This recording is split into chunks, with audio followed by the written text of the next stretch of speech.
Here's one, and this is going to be following up faster and faster because all of these particular answers that I asked the Backyard Skeptics members kind of lead to the same conclusion.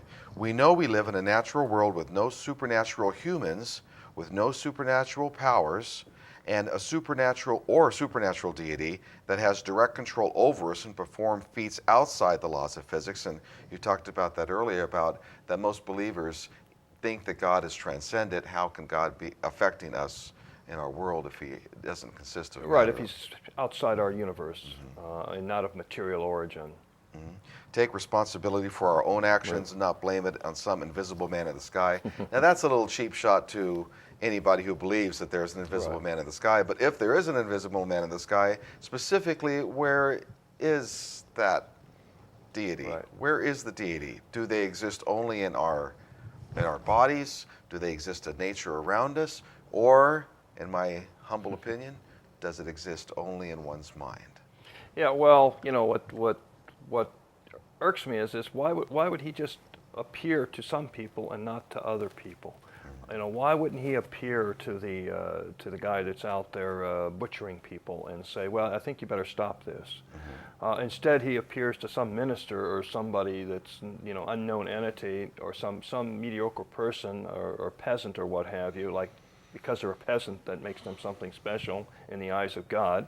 Well, actually, the eyes of a king in the past are partly the eyes of God, because people would think that he would not be king unless he was divine in some way. Right, right.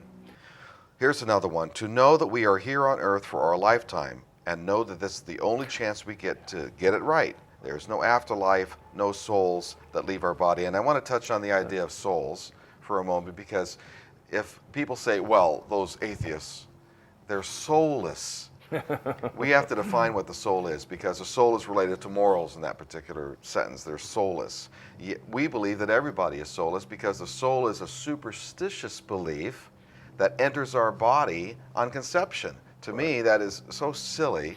Why would anybody think that some supernatural deity enters a sperm and an egg when they get together? Not to mention all of the fertilized eggs that are basically discarded by the human body, by the female human body. What happens to all those souls? So that was just a question on the souls, which we might talk about later. Yeah, but we're only here on this earth for this lifetime. There is no other life for us. And that's the important distinction between atheism and belief in God. Basically, you can go out and kill somebody, rob, steal, and what have you, and ask for forgiveness and go to heaven. Well, atheists don't see it that way at all. We are here and now. We believe that what we do now has an impact on the world we live in. And if we don't do it now, we're not going to have a chance to do any of this in the afterlife. Absolutely. So it becomes very crucial. The now, it becomes the most important issue, not the future, since none of us can really know what the future is. For instance, in the Holy Book, the Bible, it says that this is just a nothing world. This is not important. Right. What really is important is the afterlife. And of course, the reason they say that is so you believe in the afterlife, so you follow their rules. Right. So, fill up the collection plate every Here's week. The next one. To feel better knowing there is not an omniscient, omnipresent, or omnipotent entity that has power over us, and that we set our own morals not from a rule book, but on a situation-by-situation basis. And for those that don't know what omniscient or omnipotent means, omniscient means all-knowing, which means God knows past, present, and future. We'll have to talk about that on another day. And omnipotent. Omnipotent is all-powerful. He can do anything he wants.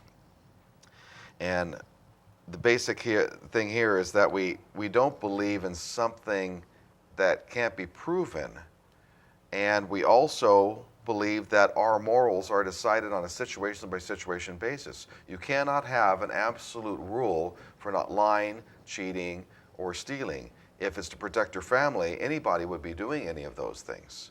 And all of the other morals, treat your family good, and your father and mother, those came from pagan rituals, well, not rituals, but beliefs, way before Christianity came up, and before then it came from evolution. Right, right. It all seems to go back to evolution and our need to survive and reproduce, and to get along with each other, work in everybody's best interest. So do you think that we had morals as previous species before humans?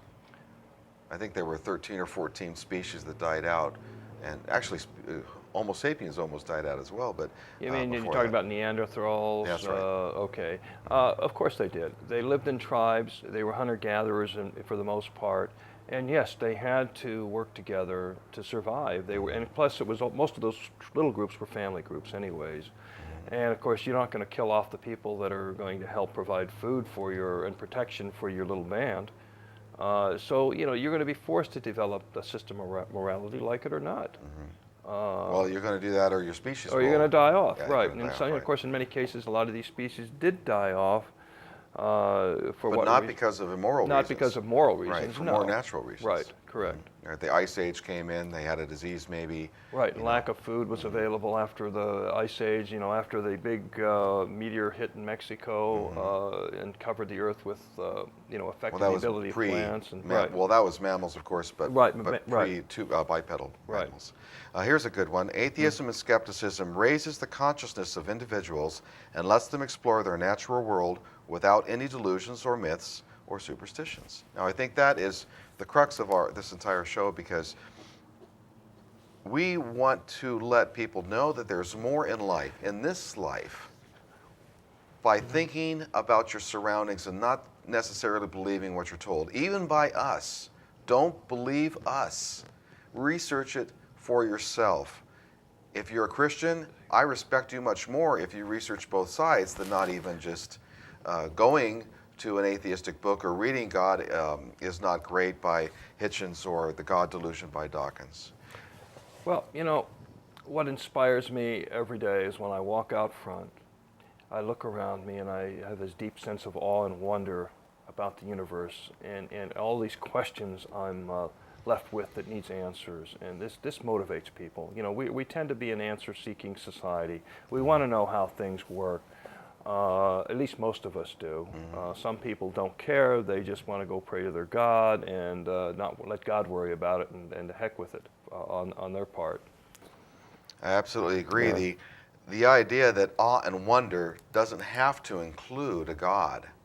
For instance, I'm a kind of a amateur astronomist. I love watching the stars and trying to figure out things that are millions and millions or even billions of light years away. To me, it is an awe and wonder, looking up at the universe and the stars and reading books about how these scientists actually figure out these things and put them into mathematical models. Well, science is interesting because it builds upon previous studies, and you know what they learn from there, they apply to the next research project they're in, which helps considerably in solving problems. Although you still have that element of creativeness in any experiment or research that you do. You know, that is the real crux of what science is about, is being creative, willing to look at all different viewpoints and take whatever approach is necessary. If it doesn't work, you move around and do something else. Well, if it doesn't work, that's what Right. they basic scientific method and Right. scientific hypothesis, experimentation, observation, verification, all of that is part of the scientific Where in method. religion, it's all dogmatic. This is the way it is. There's no deviating from that path. Well, that's true. Well, see, that actually, in someone's view, in a religious person's view, might be more attractive, because science is always changing. The only reason it changes is because there is better evidence that comes along to support this particular theory, and then over a period of time it becomes fact. Evolution, for instance, is a theory and a fact, because we're still finding out facts. Well, nobody likes change. You know, none of us like change. When, So you if know, you're when I real go to comfortable- work and somebody changes the software on me, it's frustrating. You know, we get into these habits. And so this in part explains why religion is so attractive. It doesn't change. It's consistent. In other words, you're going to always go to heaven as long as you do this, this, and this. And if you don't do this, this, and this, you still have an out. You go pray. Well, that leads to my next comment. Freedom from guilt created by religion. Right. To me, this is a huge reason to become an atheist, because as an atheist, if you accept your own guilt with your own responsibility, you have to live with that. There's no way you can blame it on some Satan or sin or anything else. We do something bad, it's not because some external force was upon us supernaturally. Well, we recognize we have to take responsibility for our own actions. We can't dump them on some God. Although some religions do talk about that and deal with that issue, which is great. I'm not saying religion is all bad. I mean, it has done a lot of good.